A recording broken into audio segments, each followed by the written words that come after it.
All right. This ought to be far enough. Did you see anyone follow us? Me neither. Even still, we should try to stay alert while we catch our breath. This cove will offer us good cover from the nearest road. Maybe even good enough to make camp for the night. I can gather up some firewood, and in the meantime, you can... Your ankle. What happened? You must have twisted it on the run over here. You should be more careful, mister. The terrain out here is rocky and uncertain. Well, I'll handle the fire. You just sit and rest for a moment, and try not to move that ankle much. I'll need to have a closer look once we get some light. Not to mention a bit of heat. You look like you're freezing, mister. Here. Don't get the wrong idea. I want it back in the morning, you know. That is, if you wouldn't rather leave. But I don't imagine you could get too far on that ankle of yours anyway. So, it looks like we're stuck with each other. At least for tonight. Now, just focus on keeping yourself warm. This won't take long.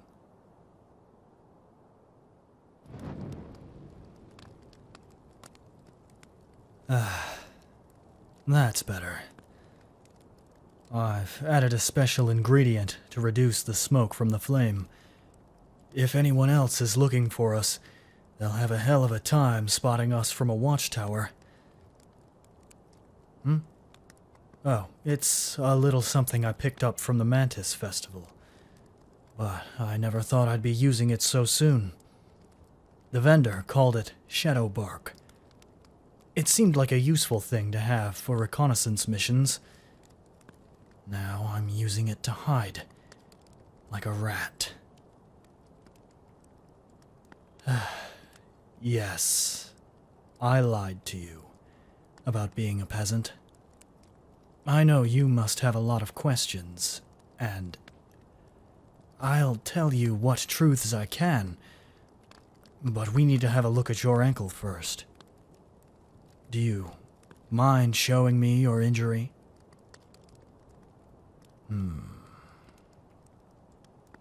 Can you move it much? Hey, don't hurt yourself now. Here. Do you mind if I use my hands? Okay. Pardon me for this.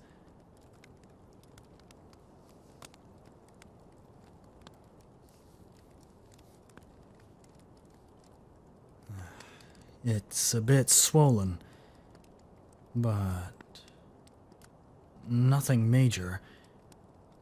This should heal by tomorrow, or at least be well enough to walk on. Still, you should try not to move it much if you can help it. If you mess around and make it worse for yourself, I won't be able to help you find a healer. My name is already so deep in the gutter that if anyone recognizes me, it'll be the end of me, and probably the end of you for even being associated with me. I know you heard all that talk about Prince Asataro's murder. It's all true. I cut him down in his own home. I was his guest, in fact. He entrusted me to his walls, his roof, his food, his protection. And I threw it all back in his face. I'm a disgrace to my family, and a traitor to my own country. But Asataro was not the man people thought him to be. On the surface, he had the appearance of a bright young ruler, the obvious choice for succession to the throne. Not that he had much competition. being the only son of the Emperor Kainosuke. But before I'd met him myself, he seemed to be well loved by the people for his charisma and his skill with a bow, particularly on horseback. I've seen him perform at tournaments before. He was quite skilled, I won't deny. But beneath that mask, there lay a darker spirit. One twisted by desire, conceit, and hubris. I won't pretend I deserve any honor, or indeed a shred of mercy for the act of taking his life. His retainer certainly did not deserve to die for him. But if given a second chance, I would do it all again without a moment's hesitation. But with that said, the burden does not rest upon me alone. My name is cursed from every daimyo's mouth from here to the mire across the sea. They want vengeance. My head alone will not be enough to sate them. The Hoshioyama clan, my family, is surely doomed. And it's all my fault. I wish I could just present my own head for the taking. If only it meant they could be spared in my place.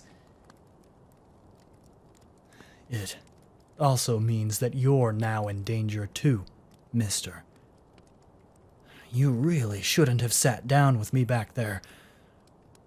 But I suppose I should have been more insistent on turning you away. I tried to tell you it wouldn't be good for us to be associated with each other, but you just... Something about you. I can't explain it. I don't know much of anything about you, mister, but I know people. I've served as a samurai for nearly all my life, and I can always tell when someone is up to no good. And you didn't show a hint of that. Sure, you've come to Chuuhan to make a profit, but there's nothing wrong with that. If anything, I respect your business strategy. You chose to sit with a stranger and share what you had, instead of shouting people down from a street corner like one of those Ordanian preachers. No offense, mister. Unfortunately, the stranger you chose was me. And now, there's a whole crowd of witnesses back in that izakaya who saw us talking right before my old friends showed up. You understand what I'm saying, don't you? You're my accomplice now. No matter that it's a falsehood, it is what people will say when they recall seeing us together right before I resisted imperial arrest. People might even start to theorize. A humble merchant though you may be, people might mistake you for a foreign official, and perhaps begin to think the Supreme Kingdom had something to do with the murder of the Imperial Prince. Now wouldn't that get people buzzing? But there's no need to think so far ahead. We can't control what people say, but we can control how we appear to them. And you look like you just got off the boat. Tomorrow, once you're up and walking again, we need to find you some new clothes. I'm not going to argue with you on this. I said you look like an outsider. I never said you weren't handsome. I mean...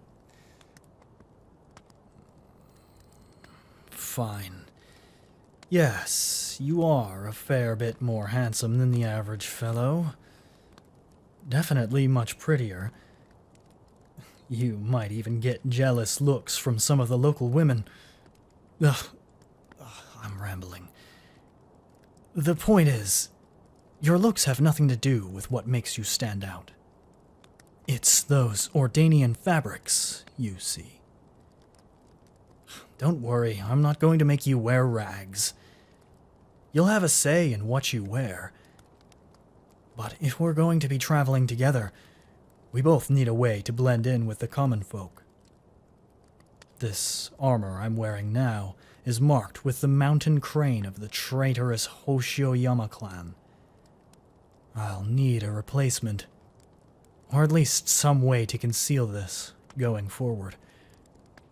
So if I could have my cloak back when morning comes, I would be most grateful. No, keep it for now. Are you staying warm, mister? All right. Feel free to close your eyes if you're comfortable. I won't be sleeping for some time, so I'll keep the fire going a little while longer if you want to sleep. I don't need your apology, mister. You're not to blame for any of this. How could you have known? The important thing is we're still alive. Like it or not, we're in this together now. No sense idling in pedantry when our lives are at stake. And more than that, who knows what the ultimate price will be for what I have done. I sincerely hope my brother escaped the capital that night. He was also in town for the Mantis Festival, as was much of my clan, and many other clans looking to ingratiate themselves with the seat of the Empire. He used to be my cousin, but his parents were killed by bandits when we were little kids, so my father adopted him and raised us together as brothers. If no one else survives, I hope he at least has made it out okay.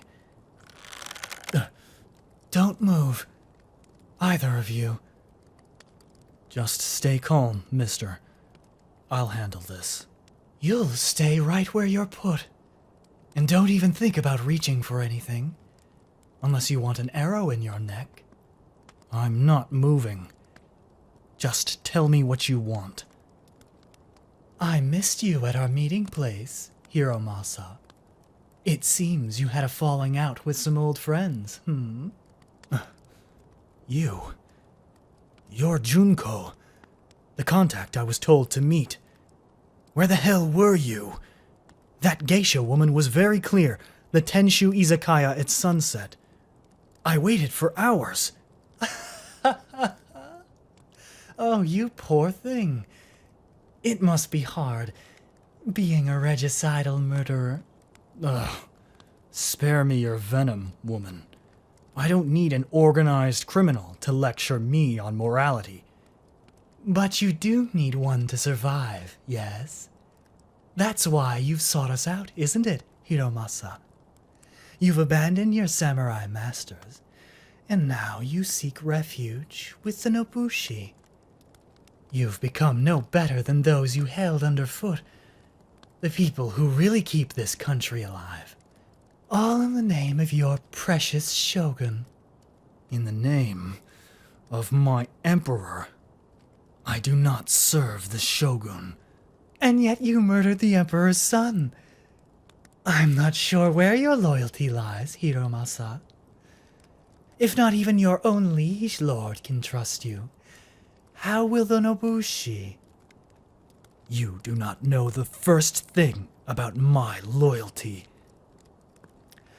Well, now, you're right about that. Except maybe this.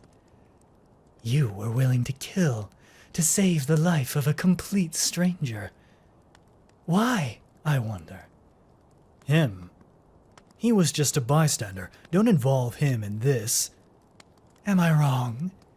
Would you have left him behind in that izakaya if he didn't mean something to you? What do you want from me, Junko? Me? Why, nothing at all. You contacted us, remember? If I want anything, it's to bring a little extra cash home for my girls after all this. Time is money, you know.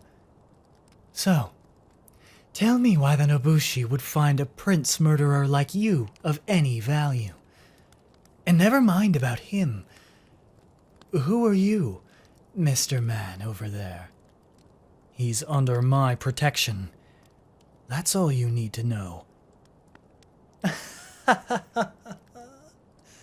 You are just precious, Hiromasa. Fine. Assuming I have nothing to worry about from him, how are you going to pay your debt to us if we decide to help you? I'll work. I'm perfectly capable of security detail, and I'd certainly be an improvement over the rabble I've seen working your events before. Some of those rabble are ex-sumotori wrestlers, and some of them have even fought against the Sanyaku ranks, I'll have you know. I wouldn't have guessed by looking at them. They carried all the grace and humility of a drunken boor. Any real sumotori would be ashamed to know their former brothers have turned to a life-serving crime. But I suppose I have no place to judge now. Your only place is in hell, Hiromasa. Down here, with the rest of us sinners. I'll be honest, this won't be as simple as you think it'll be. But we could always use more brawn to prevent misunderstandings with our customers. Very well. I'm willing to take you to my boss. And maybe, if she likes you, and that is a generous maybe, she might show you to the grandmother. If that happens, you will be a very, very lucky little man. But if it turns out my big sisters don't like the look of you, well, then you'll truly be out of luck. If you catch my meaning. I'm willing to take that chance. I may not have agreed with your organization in the past and the way you do business, but if I don't swallow my pride and try, I'm likely dead anyway. The only other option is to try and meek out a life in exile before I'm inevitably killed. And the realm would remain unchanged at the end. I admire your sense of purpose. And what about the Ordanian? You'll swing a sword for us now and then, that's probably fine. But what can he do? We don't give out free rides, you know. Him? He can... well... This one's on you, mister. The mead. That's right. This, mister, has something the people of Chuuhan don't even know they want yet. I'm listening. Behold. Do you have more of that stuff on you, mister? Ah, thanks. Behold. Mead. I don't get it. It's a foreign brew, all the way from the meadows of Ordania, made with real honey. Let me see. I understand if you would rather have someone examine it before testing it yourself. Yes, have a taste. Not bad. You, Kingdom Boy. Hiromasa suggests you have more of this mead and are willing to part with it. Is that true? Well, I only see this one flask. Where is the rest? At the harbor, you say? Well, I certainly hope you're telling the truth, Kingdom Boy. I'll find that out soon enough. But for now, know that I am granting you a small shred of grace. That is, if your valiant guardian here proves to be of value to my family. We won't let you down, Junko. You have my word. Yes, I do. And I'll remember your words when I am punished for falsely claiming you to be competent, if you show them that you are not. I am not known for my forgetfulness, Hiromasa. I understand. Very good. Now, I can't bring you to the Nobushi in the dead of night, so you may as well go on and get some rest. We'll leave early in the morning, before first light. Sounds fine. I hope to see you then, Junko. I'm sure. Good night. Go on and get some sleep, mister. I'll stay up and watch the fire for a bit. Don't worry about me. Just rest. I promise I'm not going anywhere. Yes, I'll get what rest I can. Thank you for your concern, and for playing along with me back there. I have no doubt the women of the Nobushi will love your craft. As for me, I'm not so sure they'll like me as much, judging by tonight's exchange. But we'll just have to see. Good night, mister. Sleep well.